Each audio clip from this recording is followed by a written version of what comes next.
everyone, welcome back to Sunny Live Chain. Thank you so much guys for tuning in. I'm here to update you of what's going to happen on Gqeberha the Empire from the 4th to the 8th of December 2023 on Monday. Zimkhitha's action caused a ripple effect that shatters her entire world. Msimelelo takes a bold step to try and win Funeka again on Tuesday.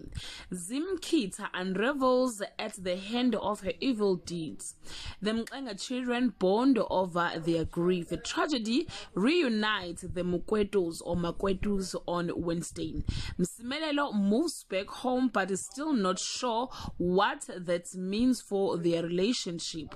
Hurt by the loss of family, Ntando blames his mother, not knowing just how right he is. Zimkhitha is haunted by her mistake on Thursday.